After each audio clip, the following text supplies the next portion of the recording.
A quantum truth on what happens when someone feeds on your feelings and leaves you starving for your own.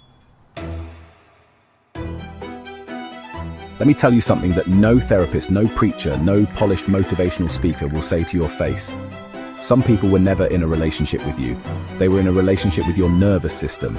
They didn't love you, they loved how you made them feel.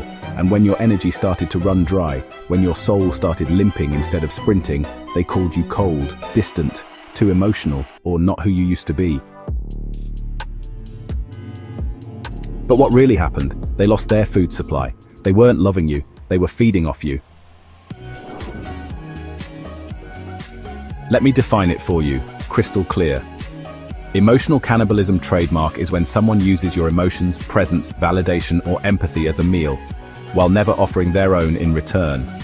They survive on your care but never give you a bite of theirs. They digest your softness, they chew through your safety, and then they complain you're too hard to swallow once you stop offering it for free. So, this happens in families, it happens in marriages, it happens with so-called friends, churches, therapists, leaders. Honestly, it even happens in the mirror. You can, emotionally cannibalize yourself when you keep asking your present self to keep performing for a system that's already bleeding you dry. Here's what no one really tells you. Every single time someone needs you to regulate their emotions before they'll even consider hearing yours, they are not loving you. They're feeding off your nervous system. And when you finally had enough and you say, I can't do this anymore, they don't get sad that you're hurting. They get angry that their meal plan just ended. They guilt you. They call you the selfish one. They say, after all I've done for you. No, what they really mean is, after all I've eaten from you. Let me say it like this. If you were raised in a home where your parent only loved you when you were easy to digest, you were groomed for emotional cannibalism. If you were rewarded for smiling when you wanted to scream, for helping when you were hurting, for being the emotionally mature one in a room full of grown-up children, you were fed a lie. That your value is tied to how well you regulate the room, not how well you're held in your own mess. That's not love. That's performance-based survival. That's identity self-harvest. That's how a child becomes a feast for someone else's unhealed pain. Here's the hard part.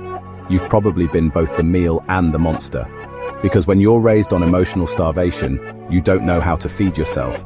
So you go hunting for someone softer, someone safer, someone who still thinks they can save you. And when they stop, you feel betrayed, abandoned, hungry. But maybe what you really feel is exposed. Because now you have to face the truth. You never learned how to sit with your own emotions without stealing someone else's to do it. But there is a way out. It starts here. First, acknowledge the truth. Admit where you've been a victim and where you've been a perpetrator. Second, reclaim your nervous system. Your job is not to keep everyone else safe from their feelings. Your job is to be safe in your own.